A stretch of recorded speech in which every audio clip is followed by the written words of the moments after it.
Diga conmigo, ¿cómo orar por nuestra familia inconversa?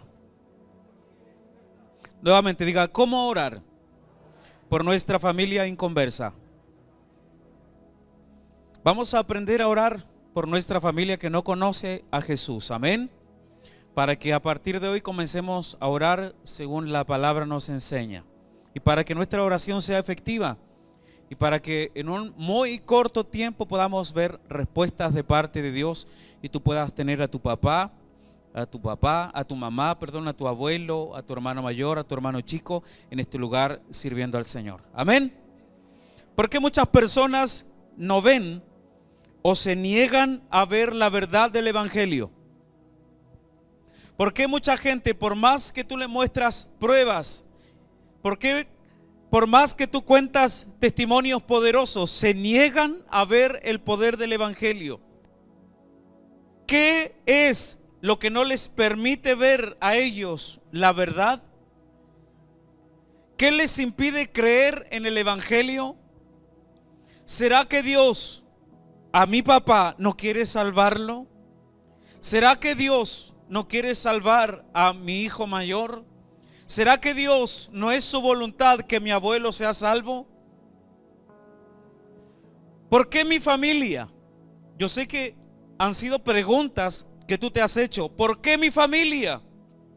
Viendo el milagro que Dios ha hecho en mí, la transformación de vida, el cambio que Dios ha hecho en mí, ¿por qué no quieren acercarse a Dios? Esta pregunta y muchas más las vamos a responder en esta noche. Amén.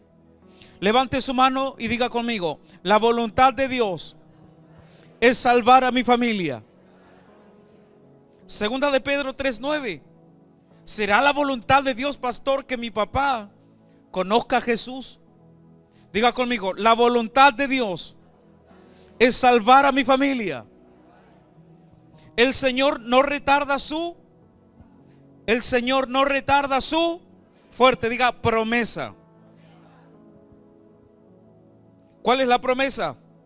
Si algunos la tienen por tardanza, sino que es paciente para con nosotros, todos juntos, no queriendo. ¿Cuál es la voluntad de Dios? No queriendo que ninguno perezca, sino que todos procedan al arrepentimiento. ¿Cuál es la voluntad de Dios? ¿Que tu familia se salve o se pierda? La voluntad de Dios es que nuestra familia se salve. La voluntad de Dios está escrita en su palabra. ¿Tú sabes cuántas promesas hay en la escritura para nosotros? Hay más de 7,000 promesas. ¿Tú sabes que Dios no es hombre para faltar a su palabra? Dios no es hombre como nosotros, que prometemos y no cumplimos. Dios lo que promete lo cumple. ¿Cuál es la promesa? Que todos procedan al arrepentimiento y que nadie se pierda, incluyendo mi familia. ¿Cuántos dicen amén? Ahora, si la voluntad de Dios es salvar mi familia, ¿por qué mi familia, viendo mi cambio, no buscan a Dios? Si la voluntad de Dios es salvar a mi familia, y eso es lo que usted está predicando, ¿por qué mi familia cada vez está más dura? ¿Por qué mi esposo cada vez está más rebelde? ¿Por qué mis hijos cada vez están más endurecidos en contra de Dios? Existen dos clases de promesas en la palabra: las condicionales y las incondicionales. Una promesa incondicional, por ejemplo, la que Dios le hizo a Noé: nunca más enviaré diluvio sobre la tierra. Esa promesa es incondicional. Hagamos o no hagamos nada, Dios jamás va a faltar esa promesa. No depende de mí que Él cumpla esa promesa. Él lo dijo y Él va a cumplir esa palabra. Nunca más va a enviar sobre la tierra un diluvio. Una promesa incondicional. Amén. No depende de nada ni de nadie. Jamás habrá otro diluvio sobre la tierra. En cambio, la promesa condicional necesita que el hombre haga algo para activarla. Y la mayoría de las promesas de la Biblia son condicionales. Se necesita que tú hagas algo para que la activemos. Las promesas de la palabra no se cumplen por sí sola. Pero si la promesa de Dios es que mi familia sea salva, que todos procedan al arrepentimiento y que nadie se pierda, ¿por qué mi padre está duro y por más que le cuento mi testimonio, no le importa? Porque las promesas condicionales, nosotros tenemos que hacer algo para activarlas. Súbele un poquito a la música. El ejemplo más simple sería la promesa de salvación. Jesús murió en la cruz para que el mundo sea salvo, pero esa promesa no es automática. El hombre tiene que hacer algo para activarla. El hombre debe arrepentirse de sus pecados, confesarlos, creer en Jesús y en el Evangelio, etcétera, etcétera, etcétera. ¿Será la voluntad de Dios la salvación del mundo, la salvación del hombre, que nadie perezca en el infierno? ¿Será su voluntad? Pero entonces, ¿por qué no salva a todo el mundo? ¿Por qué no todo el mundo cree en Jesús y en el Evangelio? Porque requiere de una acción del hombre para activar esa promesa. Diga conmigo, la salvación de mi familia es una promesa condicional. Dos condiciones para el cumplimiento de esta promesa. Número uno, diga orar. O sea, si tú no oras sin cesar, si tú no eres constante en tu intercesión por tu familia, ¿cuándo tu padre va a conocer a Jesús? El año que le paguen a los bomberos. Mateo 6:9.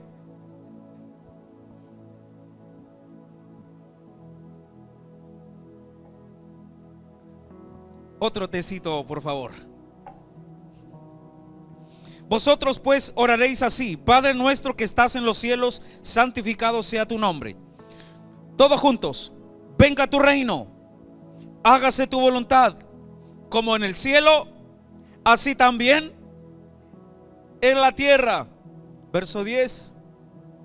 Todos juntos: venga tu reino, hágase tu voluntad, como en el cielo, así también en la tierra. Diga orar.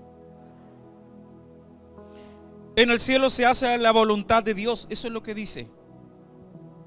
En el cielo, donde Él habita, donde está su trono, donde están millares de ángeles adorando, donde están los 24 ancianos, querubines, serafines, en el cielo se hace la voluntad de Dios.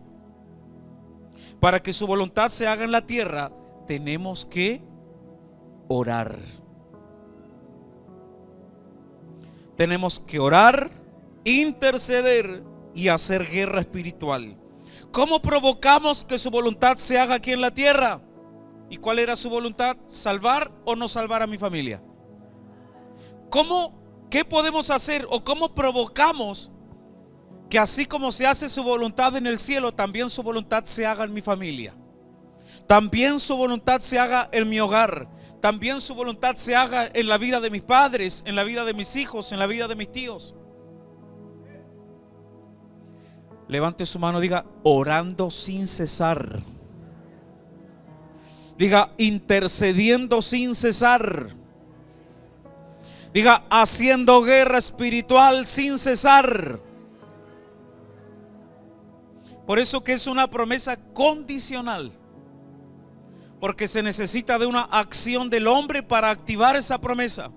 ¿Es la voluntad de Dios salvar a tu familia y que ninguno de tu casa se pierda? Claro que sí. Pero eso no se va a cumplir automáticamente. Necesita la acción tuya. ¿Y cuál es la acción tuya? ¿Cuál es la condición? Diga, yo tengo que orar. Diga, yo tengo que orar por el viejo. Debemos orar para que el reino de Dios venga y se establezca en la vida de mis familiares. Dos reinos no pueden permanecer en un mismo lugar. Cuando el reino de Dios viene a un lugar, a una casa, a una familia, el reino de las tinieblas tiene que huir. Pero para que el reino de Dios venga a una casa, yo tengo que orar.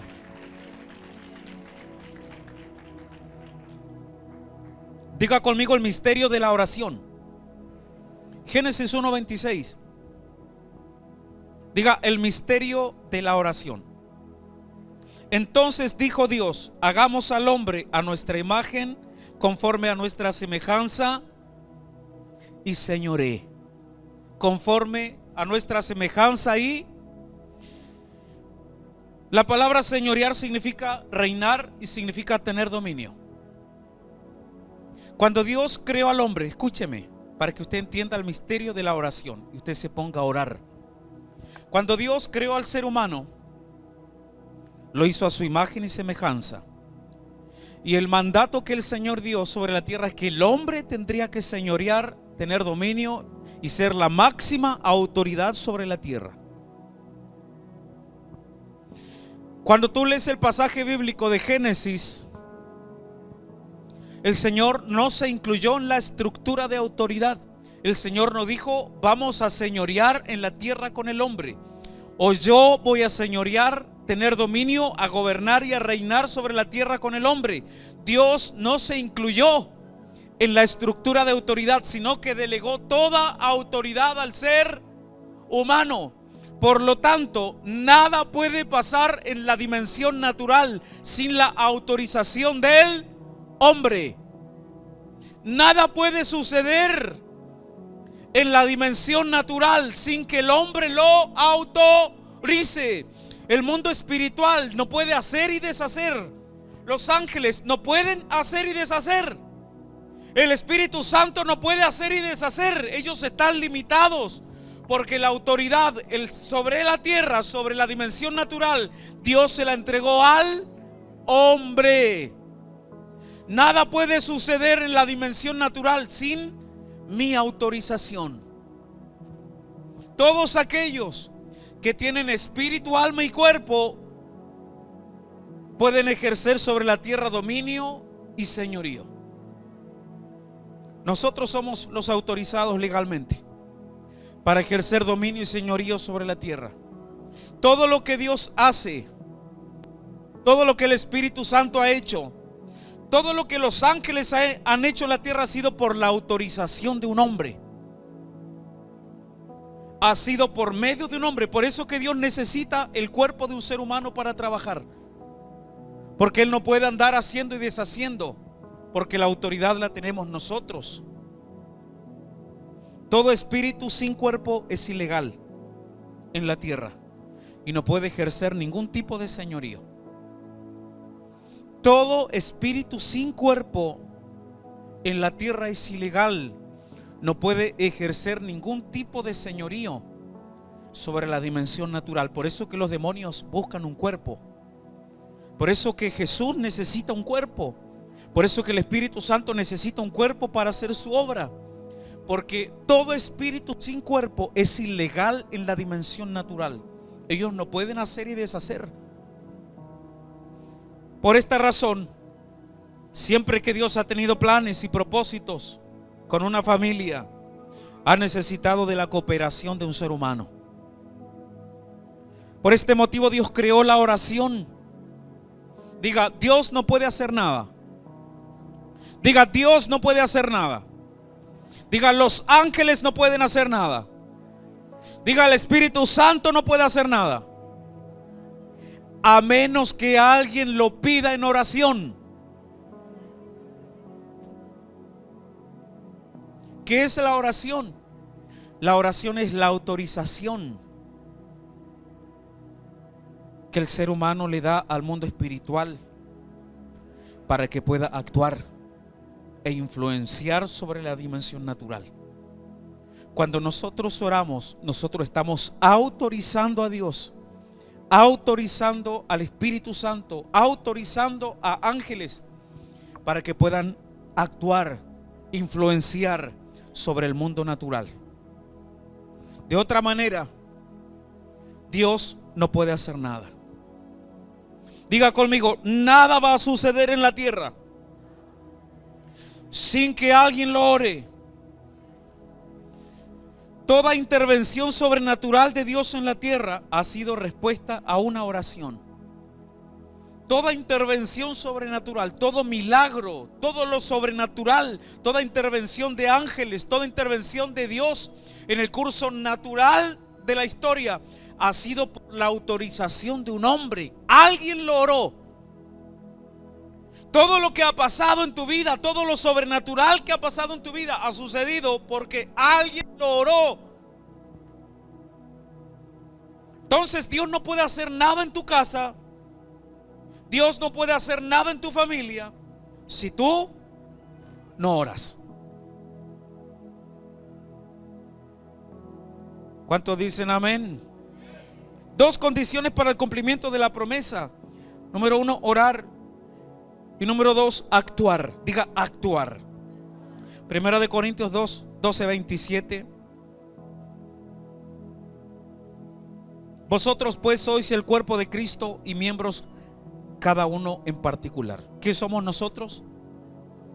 ¿Qué somos nosotros? Que mi ujier venga acá, porfa.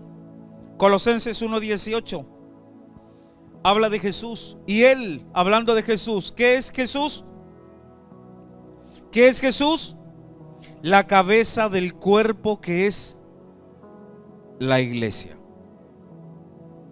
Jesús es de aquí del cuello para arriba. Nosotros somos del cuello para abajo. Amén. Yo había pedido un maniquí, pero no me consiguieron maniquí. Yo le quería sacar la cabeza al maniquí. ¿De verdad? Quería sacarle la cabeza al maniquí. Dele nomás, dicen ahí. La iglesia es el cuerpo, Jesús es la cabeza. La cabeza sin el cuerpo no sirve. Nada puede hacer. Es más, la cabeza sin el cuerpo está muerta. De la misma manera, el cuerpo sin la cabeza de nada sirve. El cuerpo y la cabeza se necesitan mutuamente para cumplir el propósito. Diga, el cuerpo y la cabeza se necesitan mutuamente para cumplir el propósito. Diga, el cuerpo y la cabeza se necesitan mutuamente para cumplir el propósito. La cabeza, Jesús, del cuerpo, es la que toma las decisiones, es la que tiene la visión, el oído, es el que habla, etcétera. Pero el cuerpo ejecuta las decisiones que toma la cabeza. Por lo tanto, la cabeza puede ser muy inteligente, pero si no tiene un cuerpo que ejecute las decisiones que toma, de nada sirve. El cuerpo es el único medio que Dios tiene para tocar el mundo físico, porque Él es un espíritu. Para que Dios haga algo aquí en la tierra, siempre va a necesitar la colaboración de su iglesia. Para que Dios haga algo aquí en la tierra, siempre va a necesitar mi colaboración. Dios tiene una voluntad y es salvar, sanar, restaurar, liberar y bendecir a mi familia. ¿Cuántos dicen amén? Pero no tiene un cuerpo físico para ir y tocar la puerta y testificarle. No tiene pies para ir a su hogar y hablarles, invitarlos a una casa de paz. Dios está limitado. Por eso que Dios necesita de nosotros. Dios necesita de nosotros, de la iglesia, que somos su cuerpo. Gracias, Marcelito. Debemos orar por nuestras familias, pero también tenemos que actuar. Es decir, testificar una y otra vez, predicarles el evangelio una y otra vez sin cansarnos, sin agotarnos, insistir una y otra vez, porque hay una verdad que nosotros conocemos, que ellos no conocen, que ellos ignoran. ¿Cuántos dicen amén? Diga oración. ¿Cómo orar por mi familia? Número 1. Si tiene una hojita para anotar, anote y en su lugar.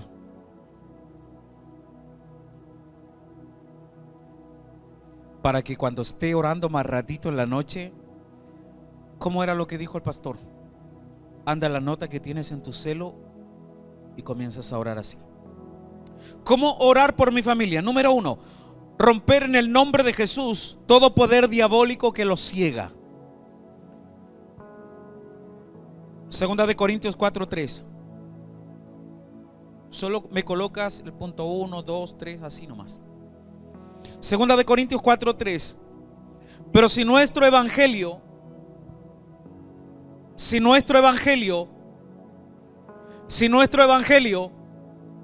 está encubierto. ¿Cómo está nuestro evangelio? Encubierto. Entre los que se pierden está encubierto. Sigue. En los cuales el Dios de este siglo, el Dios de este mundo, cegó el entendimiento de los incrédulos. ¿Qué hizo Satanás con mi familia? Le cegó el entendimiento para que no les resplandezca la luz del evangelio de la gloria de Cristo, el cual es la imagen de Dios. ¿Cómo orar por mi familia? Número 1, romper en el nombre de Jesús todo poder diabólico que los ciega. En el verso 3, ¿qué significa la palabra encubierto? ¿Qué pasó? ¿Está cantando Carvajal arriba?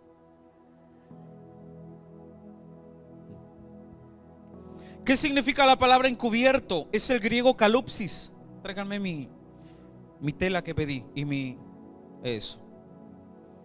Que significa cubierto, encubierto y envuelto. Kalupsis. Encubierto. Es la palabra griega kalupsis, que significa encubierto.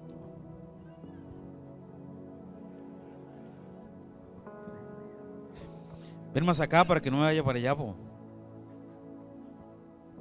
Kalupsis es la palabra contraria a apocalipsis. Y la palabra... ¿Está sonando tu celu o no? Ay. La palabra apocalipsis significa revelación. Kalupsis, encubierto, cubierto, es la palabra contraria a apocalipsis. Apocalipsis, que significa revelación, quitar el velo y descubrir. Escúcheme. Nuestra familia no puede ver la belleza del evangelio. Nuestra familia no puede entender la belleza de la cruz.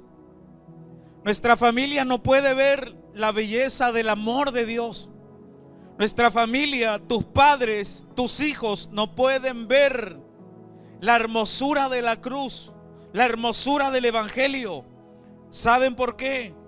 Porque ellos tienen un velo que los ciega.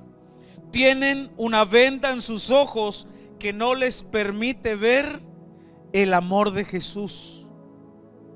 Por más que tú le hables, por más que tú le testifiques, tú no puedes ver lo que Dios ha hecho en mí. Ellos no lo pueden ver, porque ellos tienen una cubierta sobre sus ojos. Ellos están cegados espiritualmente. Ellos tienen un velo que no les permite ver la realidad de la cruz, la realidad del amor de Dios. Hasta que ellos no tengan un apocalipsis, una revelación del evangelio. Apocalipsis es quitar el velo. Una revelación del evangelio. Hasta que Dios no abra sus ojos, ellos no podrán comprender la belleza de la cruz, la belleza del amor de Dios. ¿Cuántos eran rebeldes aquí antes de conocer a Dios y no les importaba la cruz? Insultaban a Jesús, no les importaban, eran ateos, agnósticos. Tenían miles de argumentos por qué Dios no existe. ¿Cuántos de los que están aquí? Pero ¿sabes por qué un día comenzaste a ver la hermosura de Jesús, la hermosura del evangelio? Porque alguien oró por ti. Alguien oró por ti y alguien accionó. No solamente oró, sino que alguien le prestó su cuerpo a Jesús para ir y testificar. ¿Y qué sucedió cuando oraron por ti? Ese que era rebelde, ese que no le importaba a Jesús, ¿qué sucedió con la oración y el ayuno? El velo cayó y hoy día estamos aquí sirviendo a Jesús.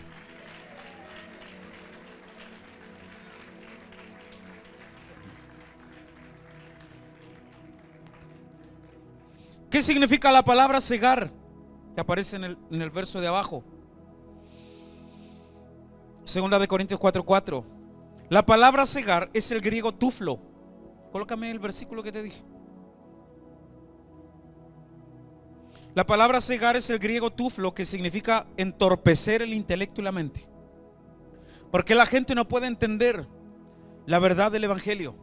Si es tan fácil, puedes decir tú, porque ellos tienen su entendimiento entorpecido. Ellos tienen su mente entorpecida. Les cegó el entendimiento. La palabra tuflo significa entorpecer el intelecto y la mente. La idea de tuflo es hacer una pantalla de humo. Tírame humo, mucho humo, 100%. Juanito, sube. Marión, sube igual. Necesito el micrófono para Juanito. Tira mucho humo. ¿Qué pasó con la música? La idea de tuflo es hacer una pantalla de humo. Cegar. Es una pantalla de humo que oscurece hasta el punto de no ver nada. Eso significa cegar. Una pantalla de humo que oscurece al punto de no ver nada. Así que tú conociste a Jesús, Juanito, Dios te transformó, salió el velo, has tenido la revelación del evangelio, pero tu hermana no conoce a Jesús. Entonces tú le estás predicando, muéstrale lo que Jesús ha hecho contigo. Métete al medio del humo, Marión.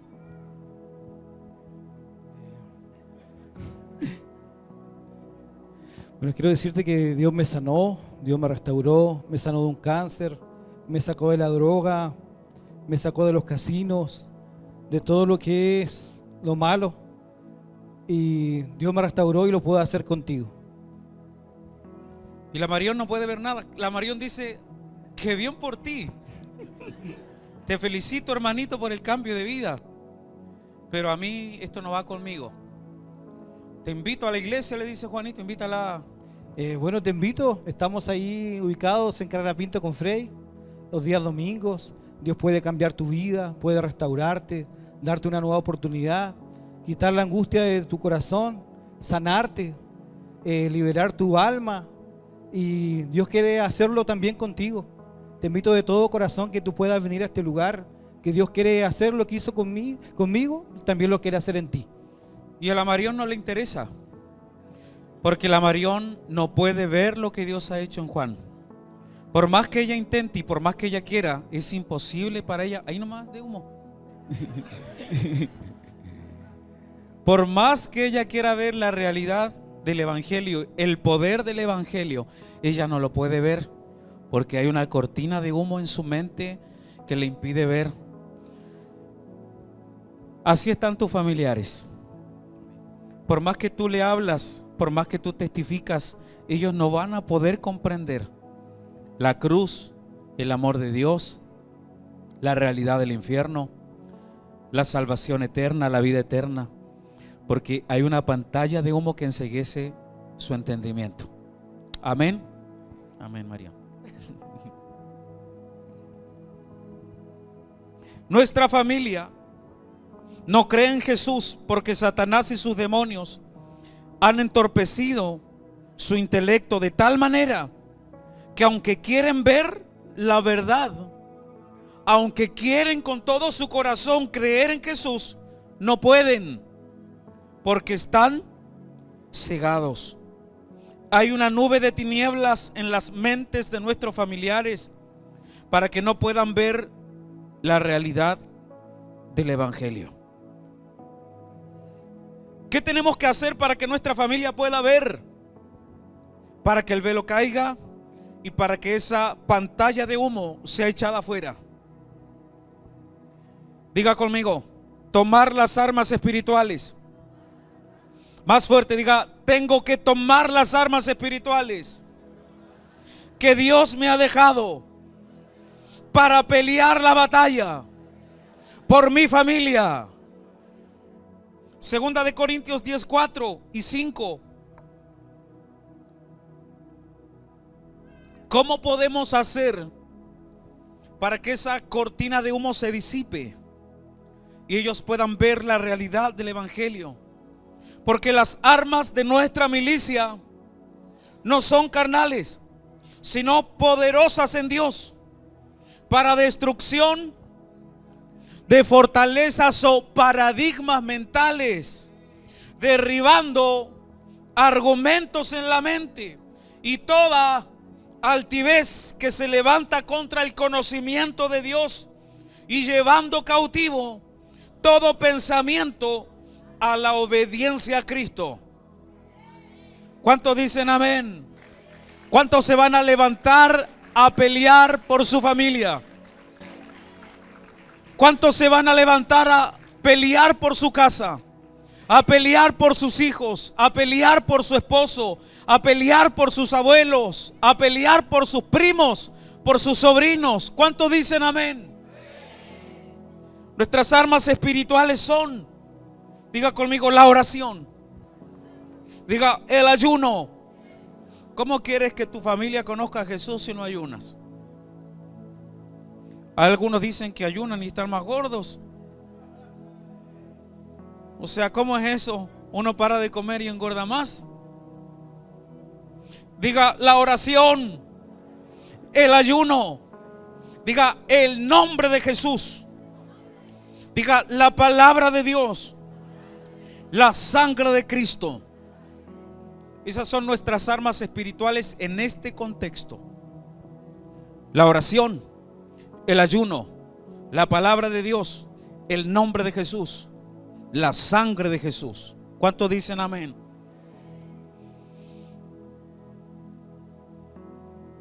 ¿Cómo orar por mi familia? Número 1, romper en el nombre de Jesús todo poder diabólico que los ciega.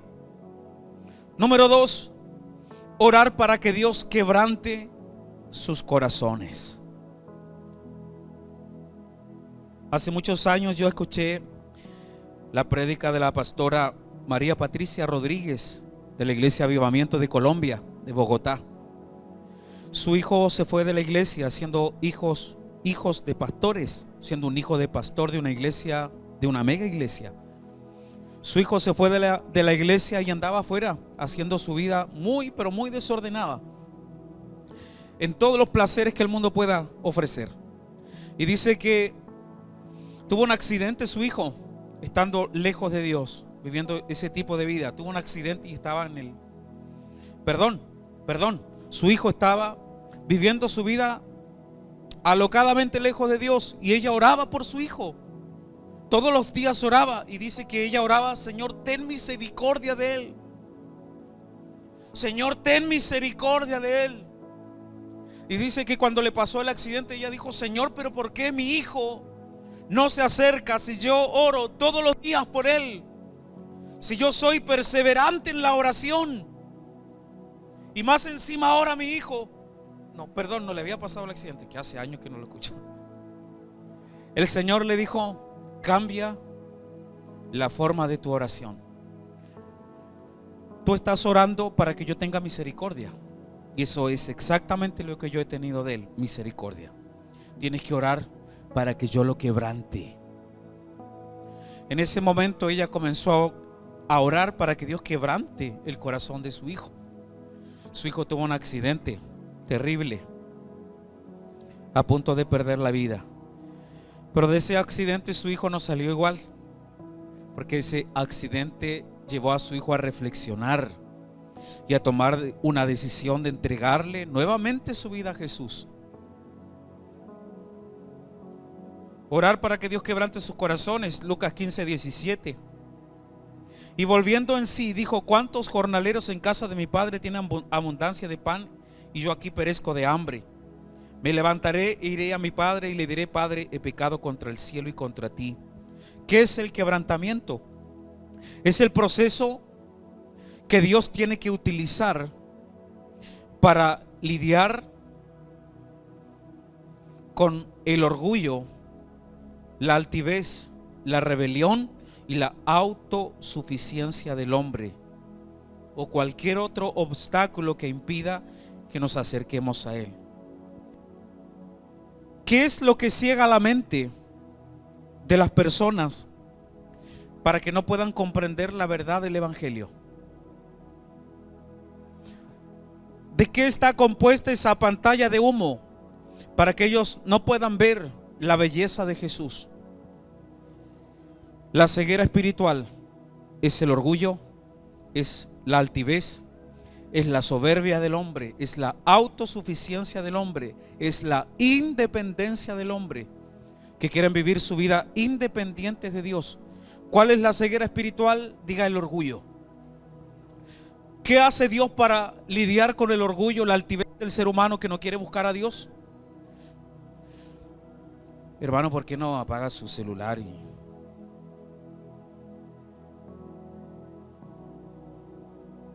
Letra B, ¿qué es el quebrantamiento? El quebrantamiento es una condición dolorosa en la cual nos damos cuenta de que no hay nada en nosotros que pueda ayudarnos a salvar esa situación. Entonces tienes que cambiar tu oración. Si tú oras que Dios tenga misericordia, Dios va a tener misericordia. Pero si tú oras que Dios quebrante su corazón, Dios va a comenzar a mover las circunstancias para lidiar con el orgullo, para que esa ceguera espiritual caiga, esa ceguera que se llama orgullo, para que esa pantalla de humo que se llama altivez, soberbia, autosuficiencia se pueda disipar y ellos puedan conocer a Jesús. El punto de quiebre es tocar fondo o morder el polvo. Algunas personas llegan a este punto más rápido que otras. Algunos ceden a Dios solamente después de una pérdida de un familiar o de una enfermedad incurable. Otros no necesitan nada de eso, sino que escuchan simplemente la palabra de Dios, escuchan el llamado de Dios y obedecen rápidamente. La mujer del flujo de sangre tardó 12 años en llegar a su punto de quiebre. Jonás tuvo que pasar 3 días y 3 noches en el vientre de un pez para decidir obedecer y buscar a Dios. El hijo pródigo tuvo que perder todos sus bienes y terminar comiendo con los chanchos para decidir volver a la casa de su padre. Diga: tengo que orar para que Dios quebrante sus corazones. Número 3.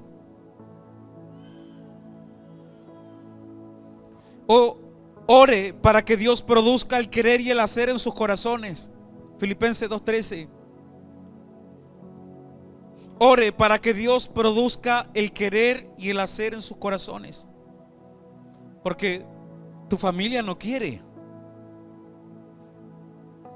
No quiere y tampoco les nace ir a una casa de paz, ni tampoco, no quieren venir a la iglesia, no quieren buscar a Dios. Pero mira lo que dice Filipenses 2:13. Porque Dios es el que en vosotros, así dice, ¿no? Filipenses 2:13.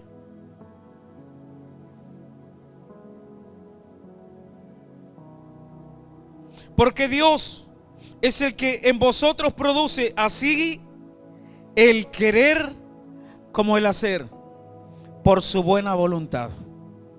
¿Qué produce Dios en el corazón del hombre cuando nosotros oramos? El querer y el hacer. Si ellos no quieren, no importa. Si nosotros lo único que tenemos que hacer es orar y ayunar por ellos, y Dios comenzará a trabajar en el corazón de ellos. Hay familiares nuestros que no desean cambiar, no sienten necesidad de Dios. La palabra nos dice que Dios puede producir en ellos que ellos quieran. Dios puede producir en ellos, pero yo tengo que autorizar a Dios para que pueda actuar en el mundo natural. Yo tengo que autorizar al Espíritu Santo para que comience a redarguir su corazón.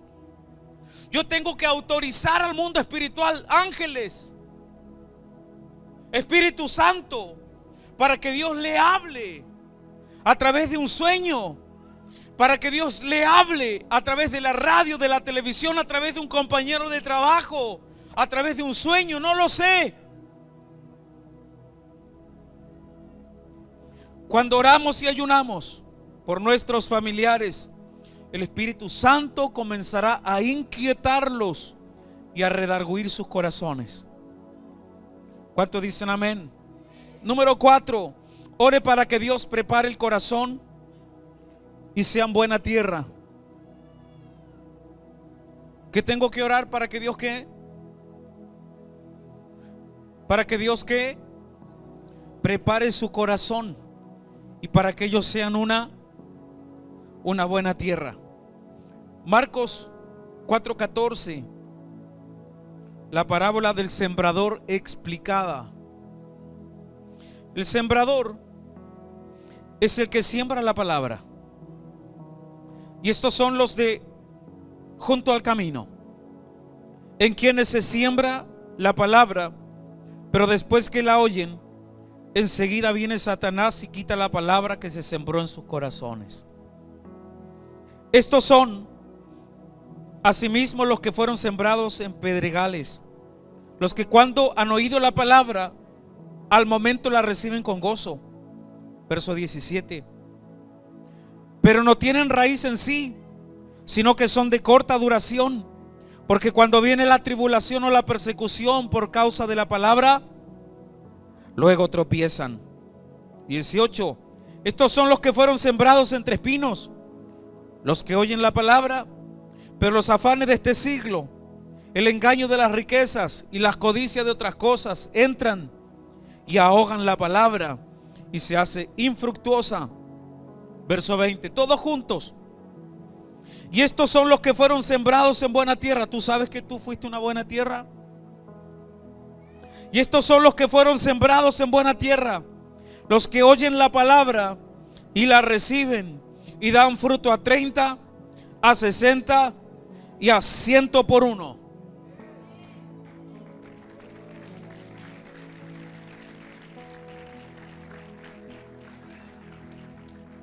La semilla es la palabra de Dios. La tierra es el corazón del ser humano. Buena tierra significa que ellos tengan un corazón listo para recibir el evangelio. Buena tierra significa que ellos tengan un corazón dócil y humilde. Que toda cortina de humo haya sido disipada y que tengan un corazón enseñable. No un corazón altivo, sino un corazón de un niño, un corazón humilde. ¿Por qué? Porque ya han sido procesados. Ha venido quebrantamiento y el quebrantamiento ha disipado todo orgullo, todo egocentrismo, toda independencia y toda autosuficiencia. Un corazón receptivo, un corazón quebrantado delante de Dios. También es importante orar viéndolos con los ojos de la fe, profetizar sobre sus vidas. Enséñenle a ese hermano a cómo silenciar su celular. También es importante orar viéndolos con los ojos de la fe, declarar palabras sobre ellos, profetizar sobre sus vidas, que serán esa semilla que cayó en buena tierra. Es decir, que mi papá, que mi mamá darán mucho fruto en el reino de Dios. Yo tengo que profetizar que mis hijos, que mis padres darán fruto al 30, al 60 y al 100 por uno.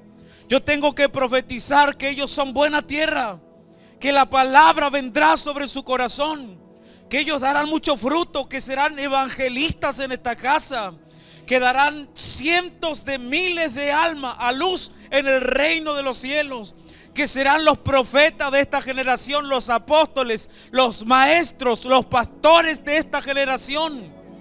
Cada vez que tú oras por tu familia, tú tienes que verlos con los ojos de la fe. ¿Cuántos dicen amén? Profetizar y declarar sobre ellos que son buena tierra. Es necesario anular palabras de maldición que hemos activado sobre ellos. Cuando hemos dicho, este nunca va a cambiar. Mi papá es muy duro. Yo no lo invito porque a él no le interesa. Yo no creo que me escuche. Ese es un espíritu de incredulidad. Ese es un espíritu de duda que anula el poder de tu oración, de tu intercesión, de tu ayuno por tu familia.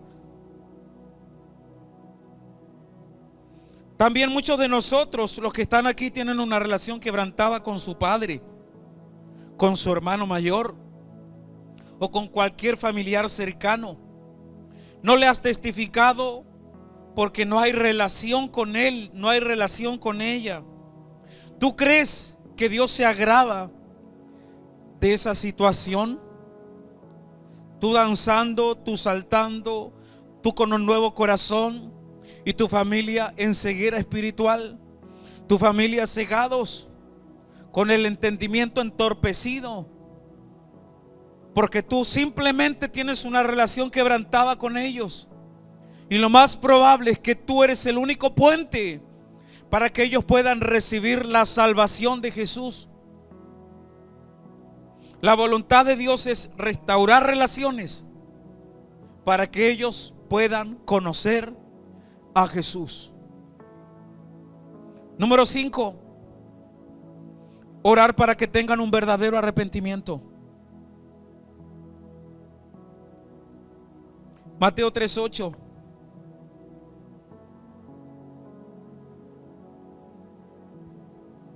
Haced pues frutos dignos.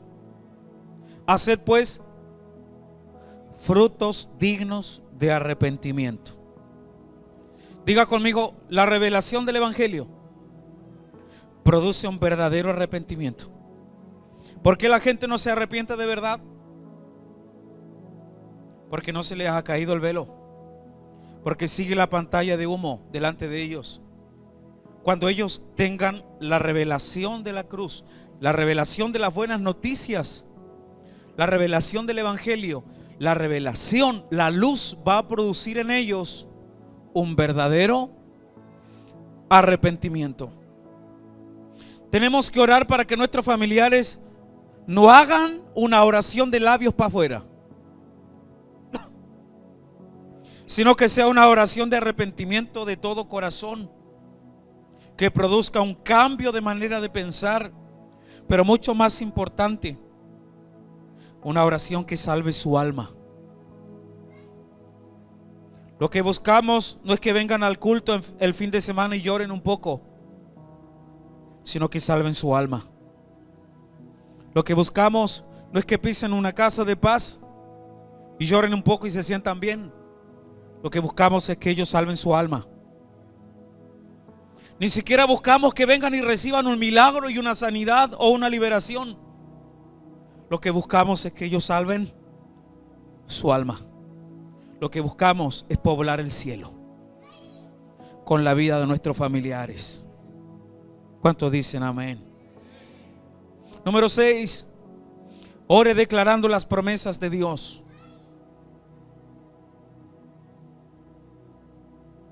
Cuando tú recibiste a Jesús en tu corazón, en ese momento se activó un pacto sobre tu familia. Aunque tú vengas solito a la iglesia, aunque tú vengas solita a la iglesia, joven, aunque tu esposa, madre de familia, venga solita, en el momento que tú recibiste a Jesús se activó un pacto sobre tu familia. Cuando tú recibiste a Jesús en tu corazón como Señor y Salvador, se activaron promesas sobre tu casa. Hechos 16:31. Póngase de pie.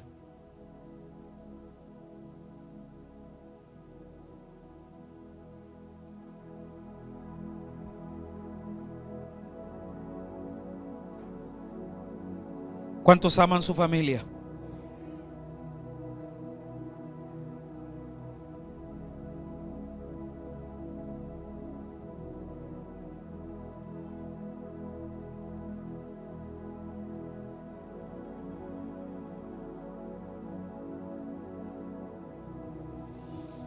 Levante su mano. Ellos dijeron: cree en el Señor Jesucristo y serás salvo tú y tu casa. Más fuerte.